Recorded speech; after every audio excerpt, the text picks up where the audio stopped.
नमो नमः। नमः संस्कृताय। आज से हम एक नए विषय संस्कृत साहित्य के विशिष्ट अध्ययन के साथ उपस्थित हुए हैं।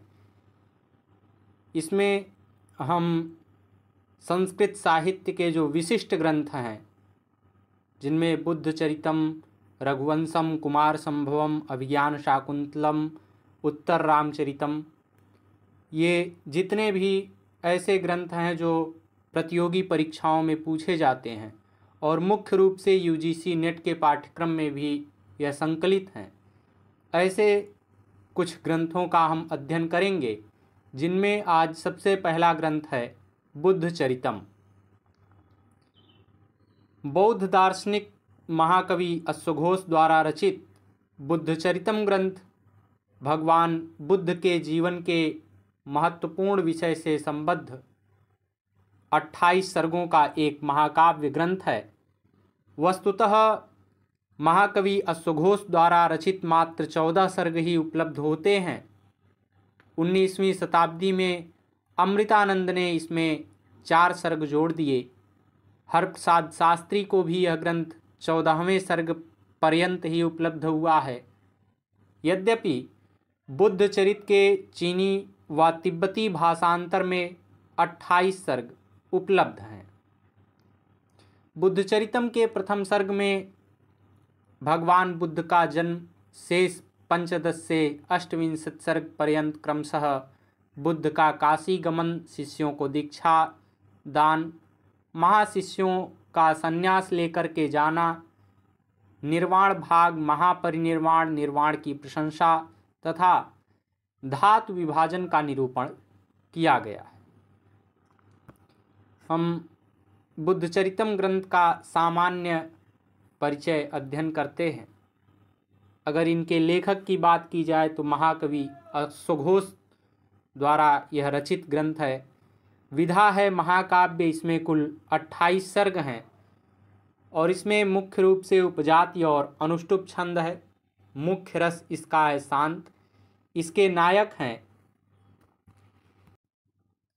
भगवान बुद्ध, इन्हीं को शुद्धोधन कहा गया है। इसका उपजीव्य ग्रंथ है ललित विस्तर बौद्ध ग्रंथ और इतिहास प्रसिद्ध।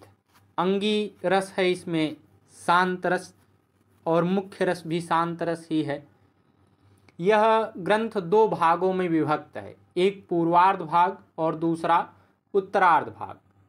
पूर्वार्ध भाग में ही हमें कुल 14 सर्ग मिलते हैं जो उपलब्ध हैं।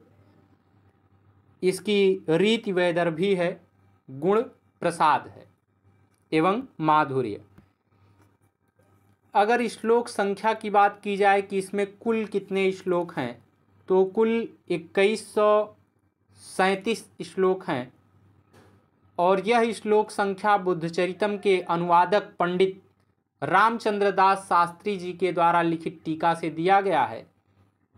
कुछ स्थानों पर 2148 श्लोक भी बुद्ध चरितम ग्रंथ में मिलता है। बुद्ध चरितम के लेखक महाकवि अश्वघोष के विषय में हमने पहले ही अध्ययन कर लिया है। यदि आपने अभी महाकवि अश्वघोष के विषय में अध्ययन ना किया हो तो आप पिछली कुछ कक्षाओं का अध्ययन करेंगे तो उसमें आपको महाकवि अश्वघोष के विषय में मिलेगा। बुद्ध चरितम ग्रंथ के हम पूर्वार्ध सर्गों का भी परिचय देख लेते हैं, क्योंकि इसमें सर्गों का नाम अगर पूछ लिया जाता है तो यह भी प्रश्न बहुत महत्वपूर्ण है। सबसे पहले हम प्रथम सर्ग से प्रारंभ करते हैं। प्रथम सर्ग में कुल 89 श्लोक हैं। इस सर्ग का नाम है भगवत प्रसूति। दूसरा सर्ग है अंतःपुर विहार, इस सर्ग का नाम है। इसमें कुल 56 श्लोक हैं। तृतीय सर्ग में कुल 65 श्लोक हैं। इस सर्ग का नाम है संवेगोत्पत्ति। चतुर्थ सर्ग, इसमें कुल 103 श्लोक हैं। इस सर्ग का नाम स्त्री विघातनः। पंचम सर्ग, इसमें कुल 87 श्लोक हैं। इस सर्ग का नाम अभिनिष्क्रमणम है। षष्ठम सर्ग में कुल 68 श्लोक हैं। इस सर्ग का नाम छंदक निवर्तनः है। और सप्तम सर्ग में कुल 58 श्लोक हैं। इसका नाम तपोवन प्रवेशः है। देखिए, इसमें सबसे अधिक महत्वपूर्ण है प्रथम सर्ग को जानना। प्रथम सर्ग में कुल कितने श्लोक हैं? तो कुल 89 श्लोक हैं। और इस सर्ग का नाम क्या है? तो भगवत प्रसूति। यह सबसे अधिक महत्वपूर्ण है, इसे अवश्य याद रखिएगा। अष्टम सर्ग की बात करें तो इसमें कुल 87 श्लोक हैं। इस सर्ग का नाम है अंतःपुर विलाप। देखिए, दो चीज़ें याद रखनी है। जो दूसरा सर्ग है, दूसरे सर्ग का नाम है अंतःपुर विहार। और जो अष्टम सर्ग है, अष्टम सर्ग का नाम है अंतःपुर विलाप। दोनों में अंतर है, उसमें विहार है और इसमें विलाप है। नवम सर्ग जो है उसमें कुल श्लोक हैं 82। और इस सर्ग का नाम है कुमारान्वेषणम। दसम सर्ग में कुल 41 श्लोक हैं। इस सर्ग का नाम है श्रेण्याभिगमनम। एकादश सर्ग जिसमें कुल 73 श्लोक हैं। इस सर्ग का नाम है काम विगर्हणः। द्वादश सर्ग में कुल 120 श्लोक हैं। इसका नाम है अराट दर्शनः। और त्रयोदश, इसमें कुल 73 श्लोक हैं। इसका नाम है काम विजयः। और चतुर्दश सर्ग, इसमें कुल श्लोक हैं 112। इस सर्ग का नाम बुद्धत्व प्राप्ति है। यह भी बहुत महत्वपूर्ण है कि चतुर्दश सर्ग का क्या नाम है? तो बुद्धत्व प्राप्ति। और इसमें कुल श्लोक हैं 112। और प्रथम सर्ग का क्या नाम है? तो भगवत प्रसूति। इसमें कुल कितने श्लोक हैं? तो कुल 89 श्लोक हैं। अब हम बुद्धचरितम के प्रथम सर्ग के कुछ मुख्य संदर्भ हैं, उनके विषय में देख लेते हैं। तो यह इक्ष्वाकु वंश में राजा हुए शुद्धोधन। और शुद्धोधन इक्ष्वाकु के समान ही प्रभावशाली राजा भी थे। शाक्यों का अधिपति कौन था? तो शुद्धोधन। और अपनी प्रजाओं के लिए शुद्धोधन किसके समान प्रिय थे? तो शरद चंद्र के समान प्रिय थे।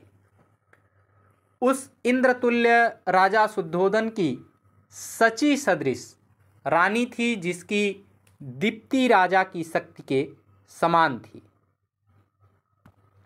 वह पद्मा के समान सुंदरी और पृथ्वी के सदृश धीर थी। अनुपम माया के समान होने के कारण उसका नाम महामाया हुआ। इनकी जो पत्नी थी, इनकी पत्नी का नाम महामाया पड़ा। जिस प्रकार औरव का जन्म जांग से, पृथु का जन्म हस्त से, इंद्र तुल्य मानधाता का जन्म मस्तक से, कक्षीवान का जन्म काक से हुआ, उसी प्रकार से राजा शुद्धोधन का जन्म पार्श्व अर्थात भुजाओं से हुआ। तो यह भी कभी प्रश्न पूछ देता है कि शुद्धोधन का जन्म किस स्थान से हुआ था? तो पार्श्व भुजाओं से हुआ था। शुद्धोधन जन्म के पश्चात सप्तर सितारा के सदृश वह 7 पग चले थे। और शुद्धोधन ने यह प्रतिज्ञा की कि जगत के हित के लिए ज्ञान अर्जन करने के लिए मैं जन्मा हूँ। संसार में मेरी यह अंतिम उत्पत्ति है, ऐसी शुद्धोधन ने प्रतिज्ञा की थी। अब हम बुद्ध चरितम ग्रंथ के प्रथम सर्ग की जो कुछ प्रमुख सूक्तियाँ हैं उनका भी अध्ययन कर लेते हैं। यह प्रथम सर्ग का पहला श्लोक है। इक्ष्वाकुवंशार्णवशं प्रशोतः प्रेमाकरश्चन्द्र इव प्रजानां साक्येषु साकल्यगुणाधिवासः शुद्धोदनाख्यो नृपतिर्बभूवः।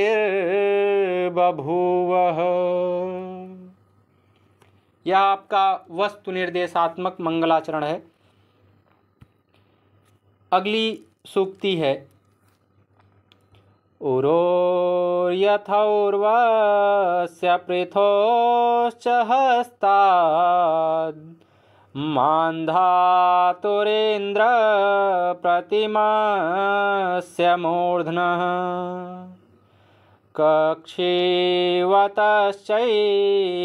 भुजांसदेशाद्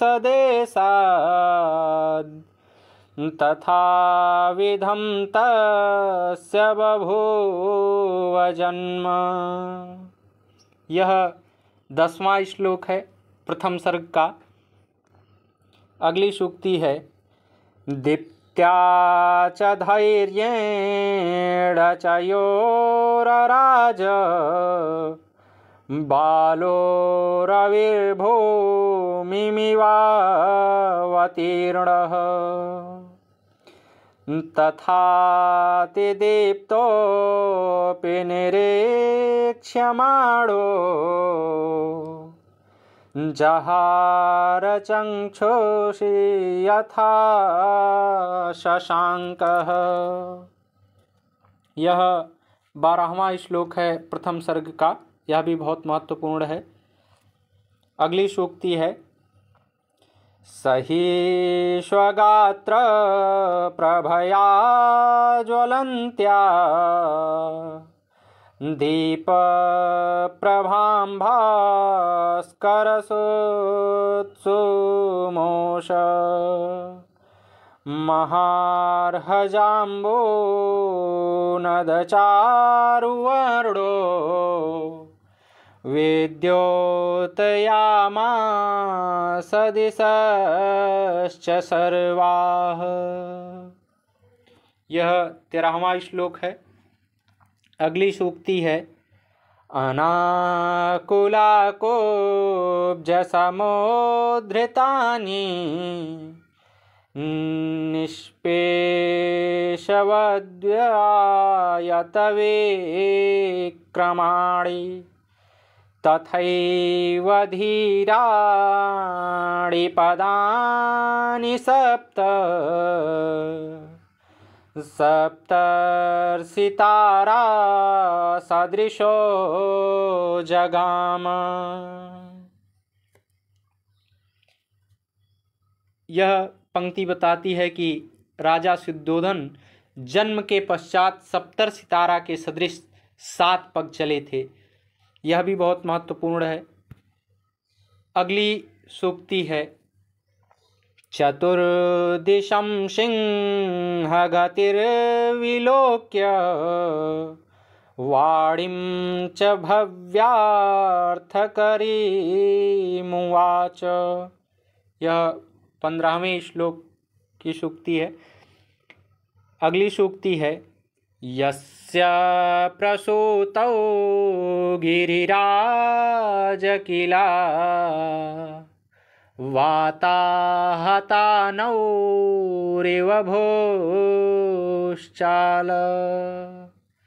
इसमें यस्य प्रसूतौ यह शुद्धोधन के लिए कहा गया है। अगली सूक्ति है तस्मात् प्रमाणं न वयो न वंशः कश्चित् कच्चित् श्रेष्ठ्यमुपैति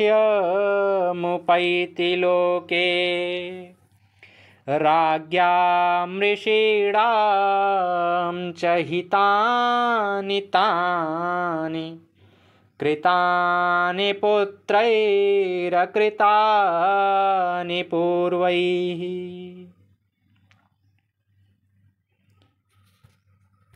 यह पंक्ति एक बार पुनः देखते हैं कश्चित् कचित् श्रेष्ठ्यमुपैति लोके राज्ञां ऋषीणां च हितानि तानि। अगली सूक्ति है, मतान् पृथिव्यां बहुभान में तो राजते शैलेषु यथा सुमेरुः।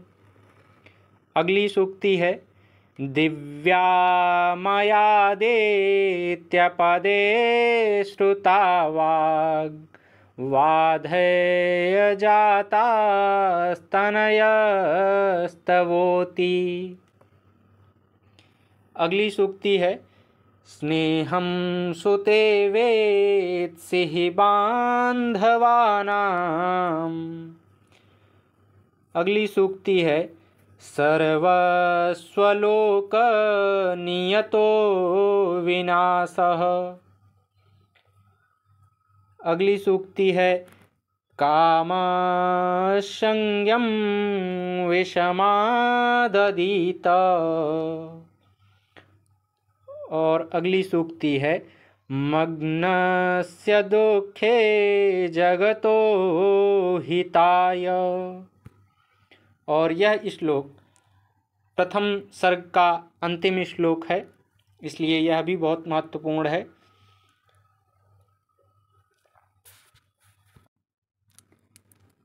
इति नरपतिपुत्रा जन्मवृद्ध्या सजनपदं कतिलाह्वयं पुरं तत् धनदपुरमिवाप्सरोऽवकीर्णं मुदितमभून्नलकुबध प्रसूतौ।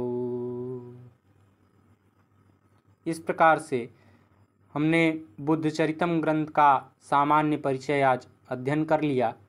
अगली कक्षा में हम किसी अन्य महाकाव्य के विषय में अध्ययन करेंगे। आज के लिए बस इतना ही। नमो नमः। नमः संस्कृताय। धन्यवाद।